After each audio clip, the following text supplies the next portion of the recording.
The first shells fell a kilometer wide of the German line, punching clean craters into empty snow and scrub. To the men crouched in shallow pits, it felt like a miracle. To Oberleutnant Otto Kramer, it was mathematics, weather, and smoke. Hours earlier, he had wagered his unit's life on a trick no manual taught. He would make the enemy see a battle that did not exist and aim at it with all their guns. Winter on the Eastern Front stripped war to its raw physics. Sound traveled far in the clear air. Observation posts watched for muzzle flashes and dust plumes.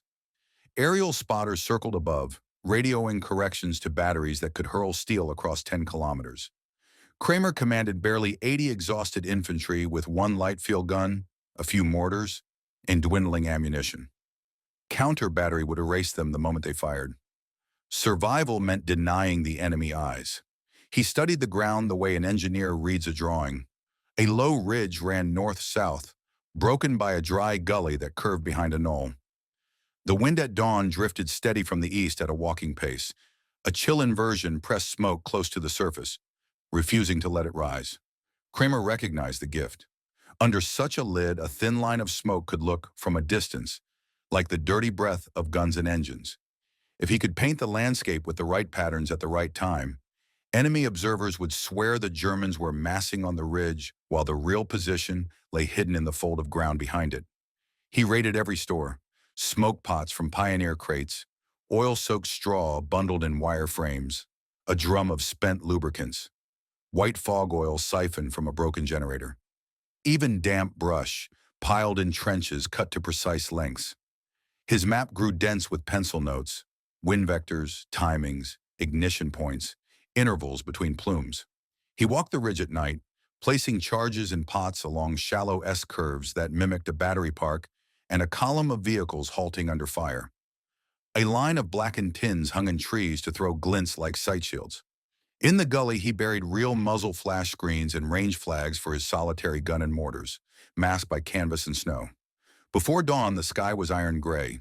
Men with frozen hands crawled to their marks, fuses coiled under mittens. Kramer checked his watch by the pale glow of a shielded lamp, felt the wind on his cheek, and gave a single arm signal. Along the ridge, a thin, dirty ribbon unfolded, then thickened. Low-crawling smoke streaked with greasy black, yawing in stops and starts as time pots flared and died. Farther left, straw frames coughed to life in short bursts that rose, stalled, and fell. Exactly the signature of trucks grinding to a halt and crews opening engine hatches. Enemy observation posts woke like hornets. First ranging shots bracketed the ridge, then a rip of full batteries. Shells patterned the false line with textbook precision, walking fire across empty earth while Kramer's gun crews, blind to the world under canvas and screens, loaded by touch. The mortars thumped from the gully in measured pairs. Their smoke rounds bloomed behind the decoy, reinforcing the lie. Through the smoke lid, an aircraft droned and banked away, its radio surely alive with corrections. The barrage swelled, terrifying and harmless. Kramer watched soil leap on the skyline and knew the clock had started. His company had minutes while the enemy poured steel into a phantom. In that tight window, the real work would begin, shifting the gun, slewing the mortars, and moving every man and crate through the gully mouth to a new hide before the truth bled through the haze. He raised his hand again. Men uncoiled telephone wire and shouldered ammunition boxes. The lone field gun's trail spade came free with a groan. Behind them, the ridge burned with smoke and thunder, an empty target that drank shell after shell. The morning the guns missed belonged to the weather and to one officer's strange faith in smoke. What came next would demand even more nerve. By the time the sun broke through the gray ceiling of clouds, the ridge ahead was nothing but smoke, flame, and noise. Soviet artillery pounded it without pause, cratering the frozen earth where no German troops remained. Shell after shell exploded in neat succession, tearing into trees, throwing black earth high into the air. From a distance, it looked like a decisive strike, a victory already claimed. Oberleutnant Otto Kramer crouched beside his men in the gully below, his face streaked with mud and soot. The air was thick with the metallic tang of powder. The roar of the barrage vibrated through the ground, shaking loose snow from the roots above their heads. He studied the pattern of fire through the narrow slit of his periscope. The shells were walking steadily north, following the false markers he had planted. Every few seconds, another blast climbed the ridge, exactly as he had predicted. The enemy believed they were crushing a strong point that never existed. To Kramer, this was not magic. It was geometry and weather. The wind had held steady from the east, pushing the fake smoke in long, even lines across the ridge. The oily plumes from his improvised pots hugged the ground, mimicking the exhaust of heavy vehicles. To Soviet observers in their distant towers, the illusion was perfect. A battalion of German armor and artillery annihilated under the accuracy of their guns. They had no reason to suspect that just a few hundred meters behind the smoke, a handful of men watched silently, unharmed. He had risked everything on this deception. The night before, when his company was ordered to hold the position as long as possible, Kramer understood that as long as possible meant death. His single field gun could not counter a Soviet regiment's artillery. Radio contact with division headquarters was lost days ago. He had studied the battlefield until dawn, tracing how the valley curled around the ridge like a natural shield. If he could make the ridge the enemy's obsession, he might buy enough time to pull his men out. And maybe, just maybe, save the gun. The trick worked better than he dared hope. The Soviets fired for nearly 40 minutes, consuming ammunition that might have erased his real position in minutes. Every correction they made only deepened the illusion. Even the whine of their aircraft circling overhead helped. The pilot must have seen smoke, flashes, and the black scars of explosions, and reported total destruction. When the barrage finally ceased, the silence felt alien. Snow began to fall again, settling on the hot soil, turning to steam. Kramer gave a short hand signal. His men rose from their pits like ghosts. They dragged the field gun through the gully, wheels creaking over the frozen mud, keeping low under the lingering haze. The mortars followed, each crew moving with mechanical discipline. The company had rehearsed this motion in whispers during the night. Every meter planned, every minute precious. By noon, the gun was resighted behind a small rise 200 meters west, invisible from the Soviet line. Kramer's map, smeared with mud and grease, showed the next stage. Fire once, move, then vanish again. The trick had fooled the enemy once. Now it would serve as a mask for retreat. In the distance, through the smoke, he saw the silhouettes of Soviet infantry advancing cautiously toward the ridge. They were probing the ground, expecting survivors or counterfire. What they would find instead were burned-out trenches, melted tins, and smoke pots still hissing from the snow. The illusion was perfect until the last breath. Kramer lowered his binoculars and looked at his men. Their faces were pale, their uniforms torn, but in their eyes he saw a spark. Not triumph, but something rarer on that front. Belief that they might live another day. The officer checked his watch, then the wind again. The smoke was drifting slower now. The air temperature had dropped. It was time to prepare the next deception. The Soviets would soon realize the ridge was empty, and when they did, their guns would hunt again. Kramer needed the next trick ready before they found him. In that frozen valley, survival depended not on strength or courage, but on the strange genius of smoke. The ridge lay silent now, its surface churned into gray mud and blackened snow. Soviet spotters would soon notice the absence of movement and realize their triumph was hollow. Kramer knew what followed. A new barrage, wider and closer, sweeping the valley in blind rage. He had perhaps 20 minutes to vanish his company before the next storm arrived. The men worked with silent efficiency, hardened by repetition. They dragged the remaining crates of mortar shells into the new position behind the ridge's western slope. The single field gun was re-aimed toward the east, its barrel masked by broken branches. Kramer directed every motion like a conductor marking rhythm. Not a shout wasted, every gesture exact. The sound of distant engines echoed through the haze. Soviet armored units were moving again, creeping toward the false line to confirm their supposed victory. The deception had to continue. Kramer ordered the last smoke pots placed near the old ridgeline. When ignited, they would release white fog that drifted backward, concealing his men's withdrawal under the illusion of covering fire. The engineers had also rigged oil drums filled with damp straw and bits of magnesium powder. They would burn unevenly, producing bursts of black smoke that mimicked artillery discharge. He positioned these along the gully's edge and checked the fuses himself. The first plumes rose as the snow thickened. Through the gray air, the forest began to blur. The valley transformed into a moving curtain of white and gray, a living camouflage. Kramer watched the pattern shift with the wind. Slow, curling tendrils drifting exactly where he needed them. It was as if the weather itself was complicit in his trick. Then the distant thunder began again. Soviet guns opened fire, their shells searching the empty ridge anew. The blast lit the smoke from within, painting the air orange and red. Kramer crouched low, counting seconds between impacts. They were close now, bracketing both sides of the valley. The enemy had realized their mistake, but they still didn't know where to aim. The smoke made everything uncertain. Distances, bearings, sound. Their shells struck empty snow, broken trees, and the carcasses of their own illusions.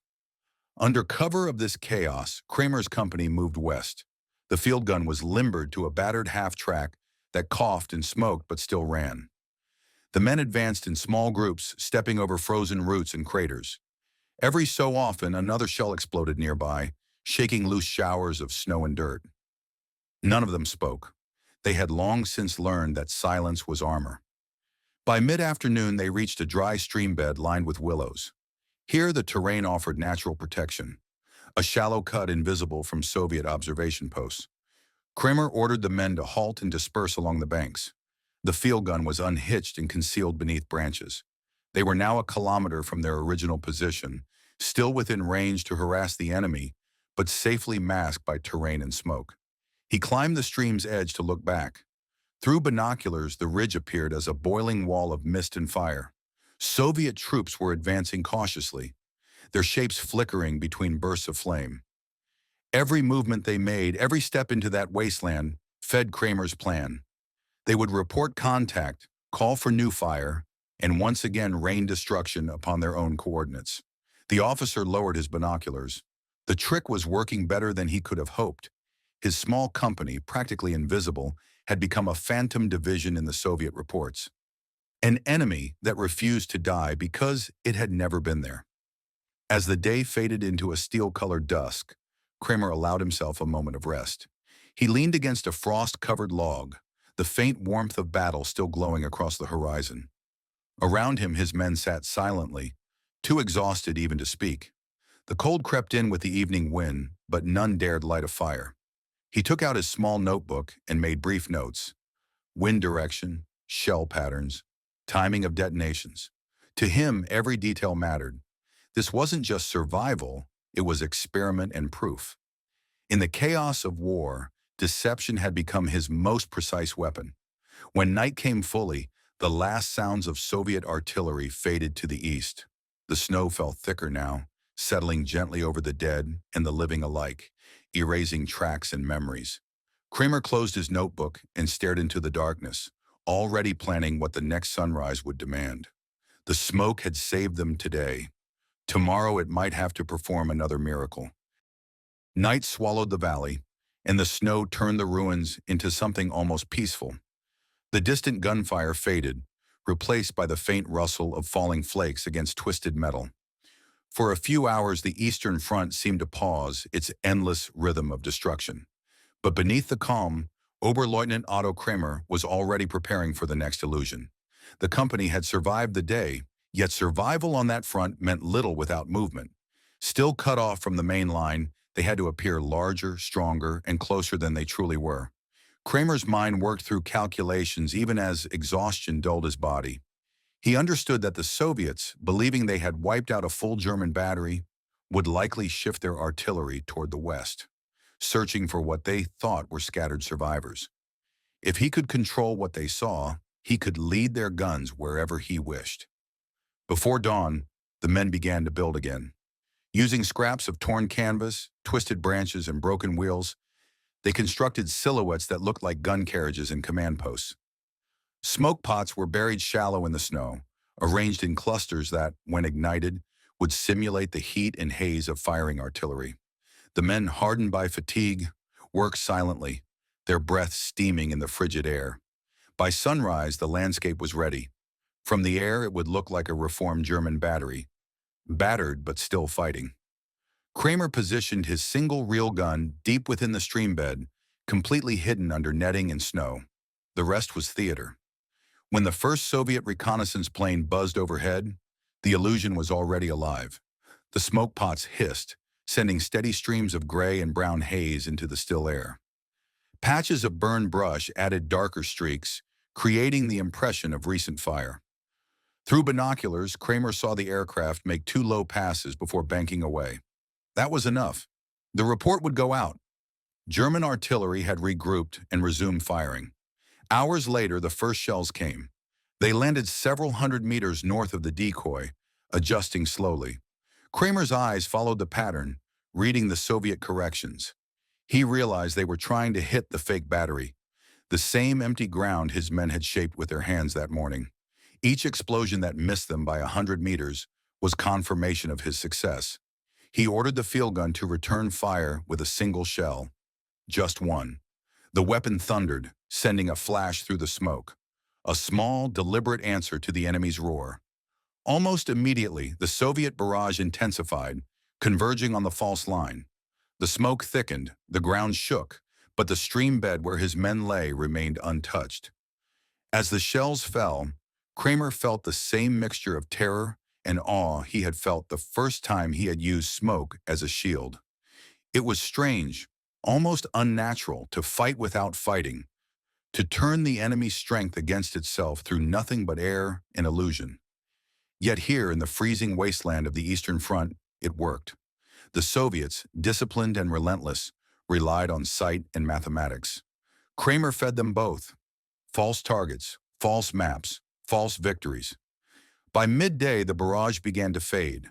The snow, churned by hours of explosions, drifted back to cover the craters. Kramer climbed from the trench and studied the devastation.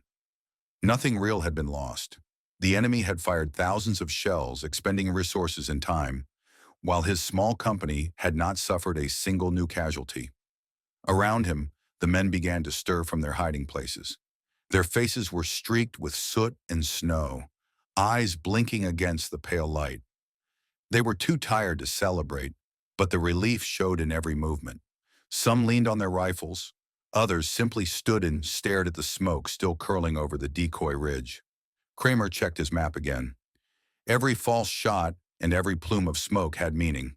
He drew thin lines where he expected the Soviets to move next. North, toward the ruined ridge, where they still believed German resistance lingered. He knew their doctrine.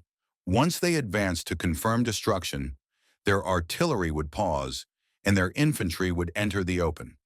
That pause, that predictable rhythm, was the next window of opportunity. As night fell again, Kramer wrote a brief report in his notebook. No radio, no witnesses, only paper to remember the science of deception. He ended the entry with one line: visibility is a weapon, smoke is the blade. The snow covered the valley in silence once more. But beneath that silence, plans were forming. The trick had fooled the guns. The next task would be harder: to fool the men who followed them. The cold deepened overnight, turning the landscape brittle and sharp. The snow, churned by artillery, froze into uneven ridges of glassy ice. The wind came from the north now, slicing through the trees, carrying the faint smell of smoke and cordite from the ruined ridge. To the Soviets, it was the scent of victory. To Oberleutnant Otto Kramer, it was a curtain waiting to be drawn again. At dawn, he watched the valley through a pair of cracked binoculars. The enemy infantry was on the move, small formations advancing cautiously across the fields toward the destroyed ridgeline. They moved in waves, heads low, rifles glinting in the gray light. Behind them, columns of supply trucks and horse-drawn guns stood ready, waiting for confirmation that the area was clear. Kramer had predicted every step. His men were dug in along the edge of the dry stream bed, invisible beneath snow and broken branches. The single field gun remained silent, covered with a white tarpaulin. They had not slept more than an hour, their faces pale, their breath visible in the freezing air. What little ammunition they had left was reserved for precise moments. No wasted fire, no noise that would betray their size. The officer unfolded his map and traced the wind direction again. North to south, steady, moderate, perfect. He gave the signal, and his men began lighting the smoke pots arranged in a long, staggered line across the western slope. They burned quickly, releasing thick white clouds that drifted low across the ground. Within minutes, the entire valley began to fill with moving fog, natural and man-made blending into one. From the Soviet perspective, it was as if the battlefield itself had come alive. Their forward observers reported renewed smoke activity and what looked like flashes behind it. They could not tell if it was fire, movement, or surviving German guns. Radio messages crackled back and forth, growing frantic. Their artillery, exhausted from the morning barrage, began to shift targets again, back toward Kramer's decoy line. Kramer crouched in the snow and listened. The first incoming shells landed far off, then closer, walking through the fog just as he had hoped. The smoke distorted sound and depth, making every explosion seem near. His men flinched as the ground trembled, but the shells were still hundreds of meters away. The officer smiled grimly. The trick worked again. Simple chemistry and wind had once more blinded the enemy. While the Soviets pounded the ridge, Kramer prepared the counterstroke. He ordered the mortars to fire smoke rounds. Not explosive, just more confusion. The shells arced into the fog and burst with soft hisses, feeding the illusion of chaos. The enemy gunners, seeing smoke bloom where their shells landed, adjusted further, certain they were hitting real positions. Then, when the Soviet barrage reached its loudest, Kramer gave a new order. The single field gun fired one round, a high-explosive shell aimed not at tanks or men, but at a fuel truck parked on the enemy supply road. The shot flew unseen through the mist and struck home. A deep orange flame bloomed on the horizon, followed by a rolling explosion that echoed through the valley. To Soviet observers, it was confirmation. The German guns were alive, hidden, fighting back. They redirected fire instantly, shelling empty snowfields while Kramer's men stayed silent. Every minute they wasted was another minute his company survived. The deception turned into theater. The fog thickened, glowing orange from distant fires, turning the battlefield into a dreamlike haze of shadow and flame.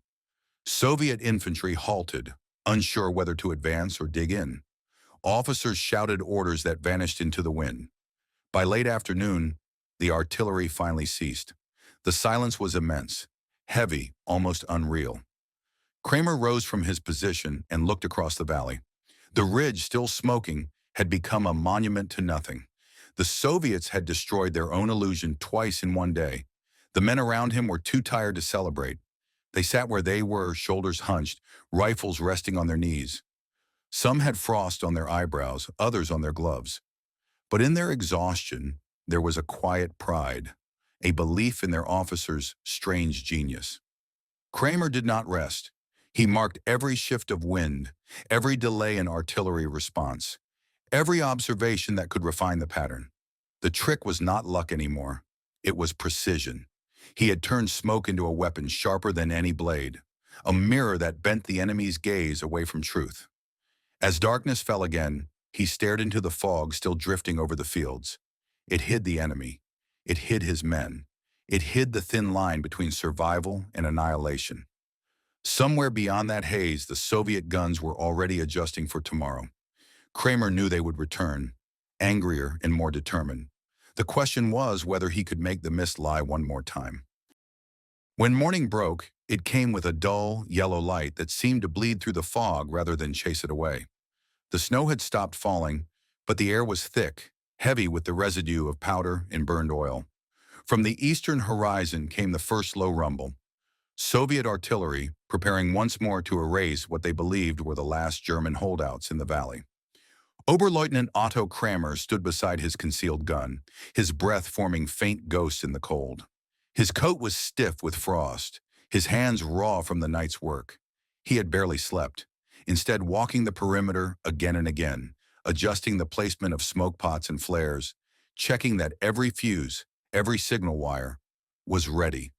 The trick had to hold a third time. The enemy now doubted their own victories, and doubt was a dangerous weapon to leave unused. He crouched over his field map, its surface smeared with soot and fingerprints.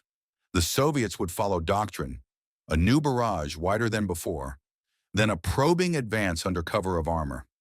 Kramer's goal was no longer to hold the position, but to exhaust their confidence. If he could convince them that the valley was a maze of hidden guns, they would advance slower, cover their movement with unnecessary fire, and give the retreating German lines behind him a chance to rebuild. At 7:40, the first shells landed on the far ridge, a deep, steady rhythm of destruction. The explosions moved methodically, as if a giant were sweeping his arm across the landscape. Kramer signaled the men to prepare the decoys. The smoke pots on the upper slope ignited one by one, filling the air with dense gray plumes that clung to the cold ground. Beneath their cover, the company was invisible, a shadow behind a wall of mist. The artillery's sound built until it was impossible to hear anything else. The ground shook, snow leapt from the trees, and ice cracked on the surface of the frozen stream.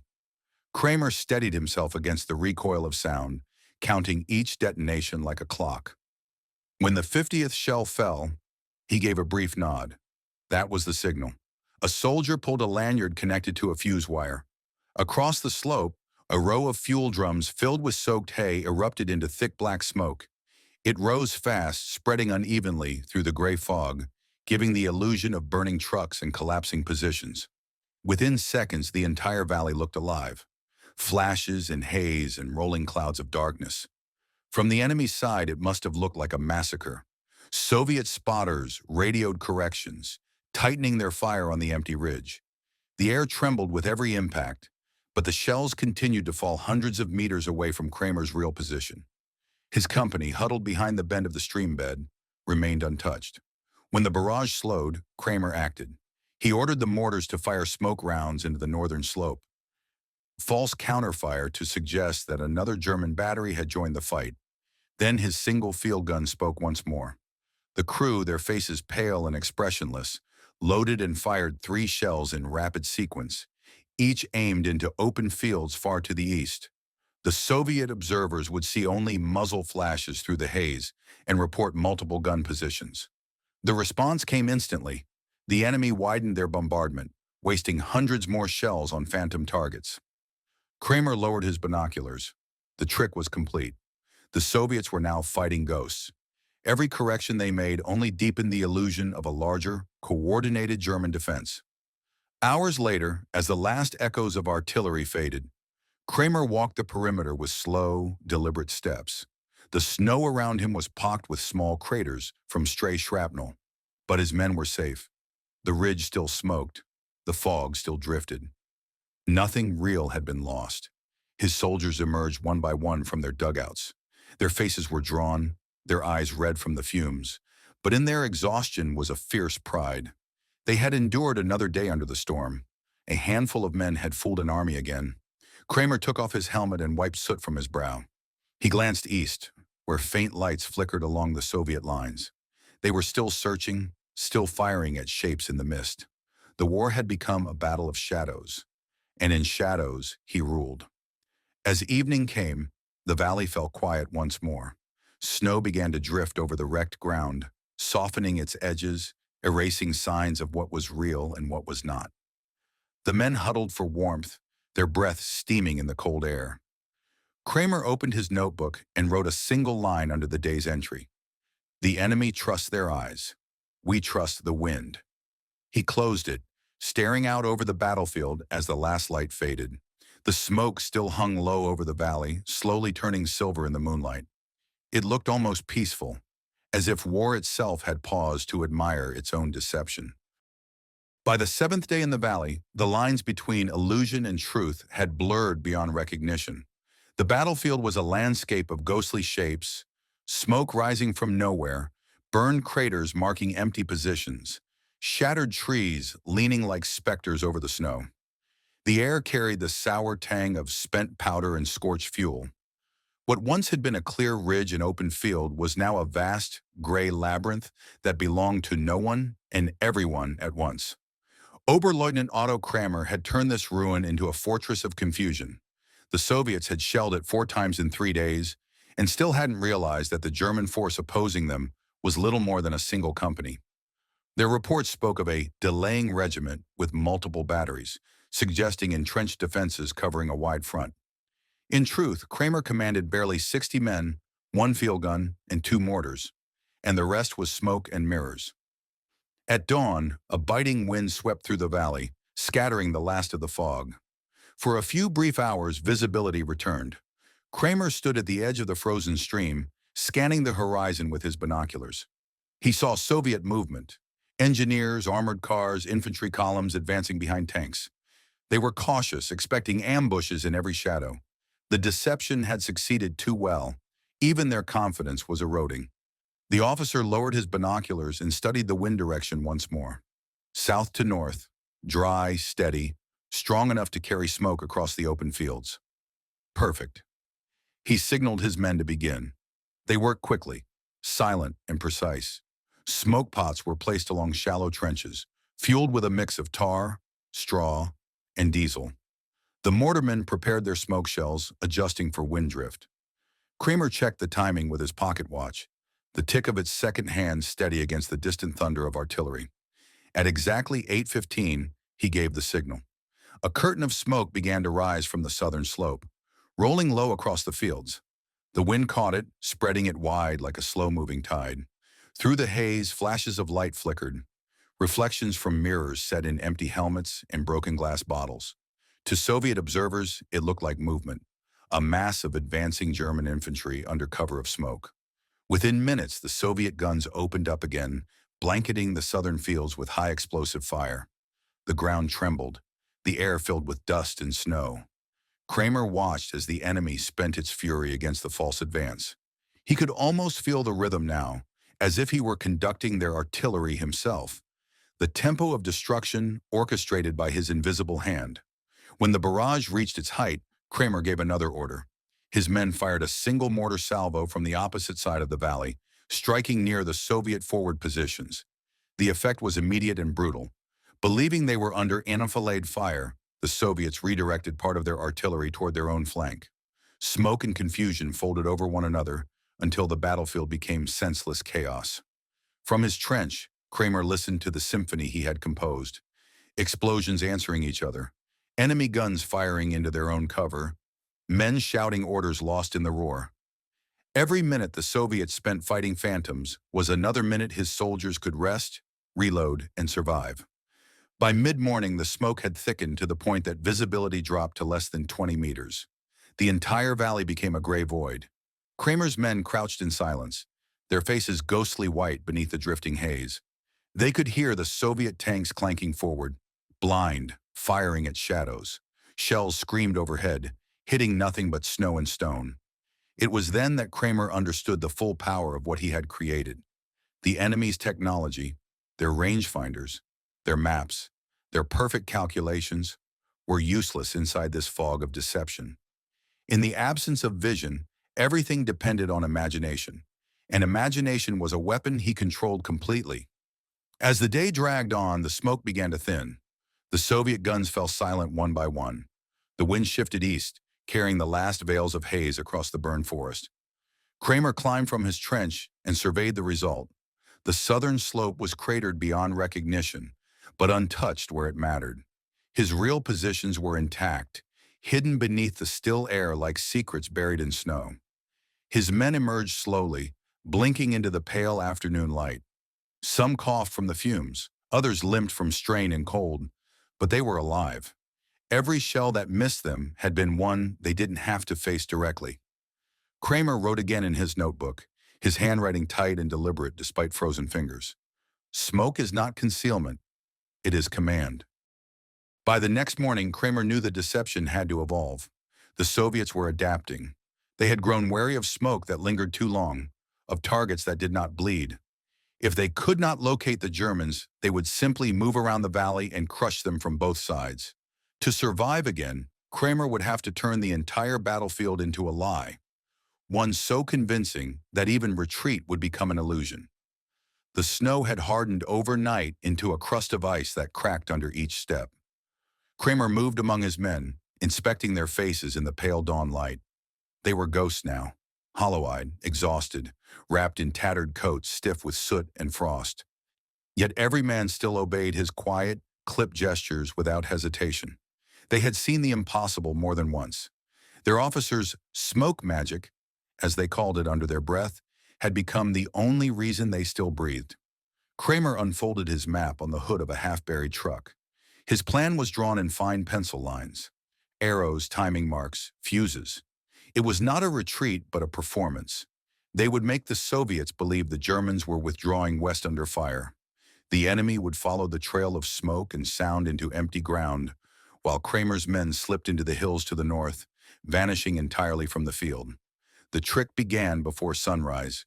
On the southern slope, he ordered his men to ignite smoke pots in a winding pattern that stretched away from their true positions. The plumes rose in a broken line, like a long column of vehicles pulling back in disorder. Behind them, the mortars fired occasional smoke rounds at intervals, simulating rearguard fire. From the air, it would look exactly like a desperate withdrawal. Burning trucks, drifting haze, flashes of counterfire. The Soviets took the bait almost immediately. Within half an hour, artillery fire shifted southward, chasing the phantom retreat. Shells thundered across the valley, striking the snow in great fountains of dirt and ice. Kramer watched through binoculars as explosions rippled along the false line, each one falling harmlessly farther from his men. The deception was holding. When the barrage reached its peak, Kramer ordered the last stage. The field gun fired 2 shells westward, aimed at an empty ridge. The sound echoed through the smoke, reinforcing the illusion of fleeing Germans firing back as they ran. Then the gun crew dismantled the weapon in minutes, dragging it piece by piece into the trees. Behind the line of false retreat, Kramer's real withdrawal began in silence. The company moved through the frozen forest in single file, boots sinking into snow that glowed faintly in the half-light. They carried only what they could bear: rifles, food rations, the dismantled gun. Every trace of movement was covered by new snowfall and the ever-thickening smoke that rolled across the valley like a shroud. For hours, the Soviets kept firing into the haze. Kramer could hear the distant thuds fading behind him, the rhythm slowing as their ammunition ran low. He allowed himself the faintest smile. The enemy was still fighting ghosts. By midday, the company reached the northern hills, a chain of low ridges overlooking the valley. From this height, Kramer turned and looked back. The scene below was surreal. The entire valley swallowed in smoke, shells bursting over nothing, the white earth flashing orange with every detonation. It looked less like a battlefield and more like the death throes of a dream. He raised his binoculars one last time. Through the haze, faint shapes moved. Soviet infantry advancing cautiously through the mist. They were entering the false retreat zone, expecting to overrun broken German lines. Instead, they would find nothing but scorched snow, burned barrels, and a few empty trenches filled with smoke pots still hissing faintly. Kramer closed the lenses and let the glass hang against his chest. His trick had worked again, perhaps for the last time. He had drawn an entire division into an empty valley and escaped without a single direct engagement. As the men collapsed into the snow, too tired even to speak, the officer stood alone for a moment, watching the fog consume everything. The smoke drifted upward now, joining the clouds, becoming part of the sky itself. In his notebook that night, he wrote with slow, deliberate strokes, "Illusion complete. Reality delayed." The smoke teaches that control is not force, but faith. The words were not arrogance. They were exhaustion turned into record. For 7 days, his strange invention had kept them alive. Yet deep down, Kramer knew that every trick ends the same way, with the wind shifting, the truth emerging. The 9th day dawned beneath a leaden sky, thick with cold air that refused to move. For the first time since the deception began, the wind was gone. The smoke that had shielded them for days hung low and stagnant over the valley, clinging to the ridges like a final breath. It was both blessing and danger, a wall of concealment that could no longer be controlled. Oberleutnant Otto Kramer crouched on the northern slope, studying the scene below through frost-flecked binoculars. The valley was quiet, unnaturally so. No artillery fire, no engines, only the faint crackle of settling ice. The Soviets had stopped shooting, likely realizing their shells had struck nothing but snow and empty ground. Their forward patrols would soon move in, probing for survivors. That was the moment of greatest risk. The company had survived the night in shallow pits dug into the hillside. The men were spent, their faces gaunt, their hands trembling from cold and fatigue. Their uniforms were stiff with grime and frost, yet they clung to their weapons, disciplined even in silence. Kramer moved among them, offering no words, only steady gestures that told them to prepare to move again. From their new vantage point, the scale of the deception was astonishing. The valley was a wasteland of smoke and fire-blackened snow. The southern slope, once the heart of the illusion, was cratered so completely that it looked like a lunar landscape. Hundreds of Soviet shells had fallen there, all for nothing. Even now, faint trails of black smoke still curled from oil drums and shattered debris. Kramer knew it couldn't last. The enemy would discover the truth soon. The burned barrels, the straw, the absence of bodies.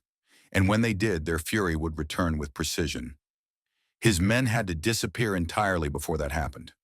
He ordered the unit to move at first light. The march northward was brutal. The snow came waist-deep in some places, the cold biting through every layer of wool and leather. They trudged single file through narrow forest trails, each man following the tracks of the one before him. There was no talking, only the dull thud of boots and the occasional creak of the sled that carried their disassembled field gun. By mid-morning, they reached a dense grove of firs overlooking a frozen river. From here, the valley below was still visible. A white, smoking scar stretched for kilometers. Kramer stopped to catch his breath and looked back one final time. Through the still air, faint flashes flickered on the horizon. The Soviets had resumed firing, but the shells landed far from where his men now stood. The officer lowered his binoculars and turned away. For the first time since the ambush began, he allowed himself to believe it was over. The smoke had fooled the enemy for days, but now it was no longer needed. The weather had taken over. Fog, frost, and the endless monotony of winter would do what his smoke could not: erase them from history. By evening, the company reached an abandoned farmhouse near the riverbank. Its roof sagged under the snow, windows shattered, walls burned by artillery. Still, it offered shelter from the wind. The men collapsed inside, too tired to eat or speak. Kramer remained outside a while longer, standing beneath a skeletal birch tree. The air smelled faintly of ash and cold iron. He took out his notebook again, its pages warped from dampness. His pencil shook slightly as he wrote. The smoke was never the weapon. The weapon was their certainty. And today, even that is gone. He closed the notebook and looked east. The faint red glow on the horizon told him the Soviets were still advancing, still blind, still certain they were chasing an enemy that had ceased to exist. Somewhere behind that line of fire, another German unit might have gained precious hours of reprieve because his small company had drawn so much attention here. Kramer allowed himself a single deep breath. The mission had begun as a hopeless order to hold an untenable valley, and through deception, he had turned defeat into disappearance. His men had become ghosts by design. Snow began to fall again, soft and soundless.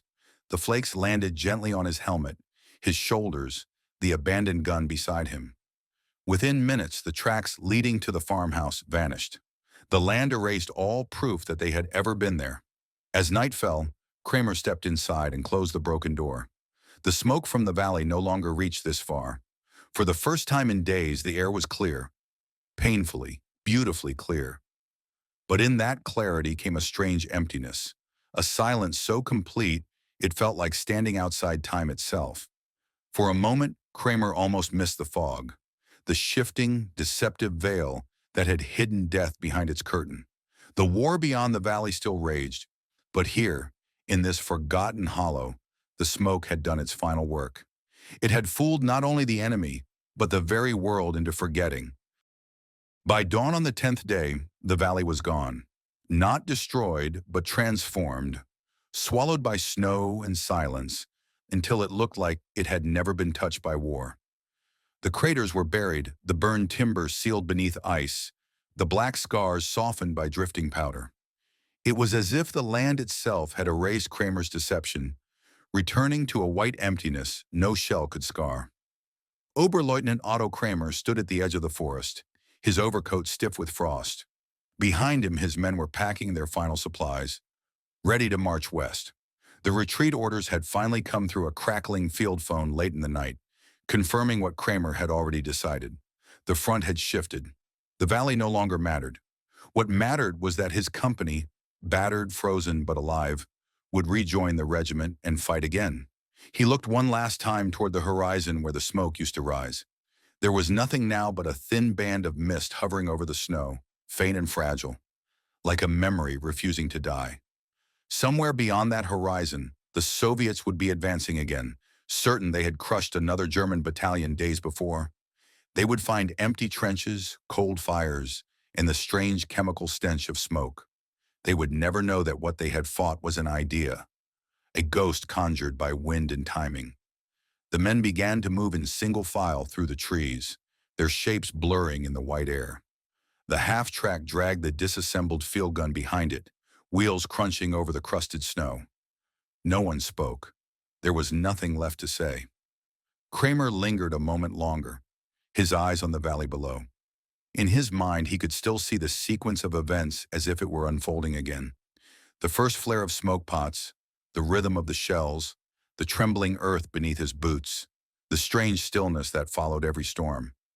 The smoke had not just fooled the enemy, it had fooled him too, teaching him how fragile visibility was, how thin the line between chaos and control could be. He reached into his coat and pulled out his notebook, the same one he had filled each night with notes, sketches, and weather readings. The pages were stiff and warped, darkened by soot and moisture. He turned to the last blank space and wrote his final entry with a pencil dulled to a stub. Deception is not trickery, it is patience. The smoke hides nothing, it only reveals what others expect to see. The battle is won when their certainty collapses. He stared at the words for a long moment, then closed the notebook and slipped it into his satchel. Around him, the cold pressed close, the kind of cold that erased tracks within minutes. In a few hours, even the prints of his boots would be gone, lost to drifting snow and time. As he joined his men and they moved westward, the forest absorbed their shapes. The sound of their march was faint, the soft crunch of snow, the low grind of the half-track engine, the occasional cough muffled by scarves.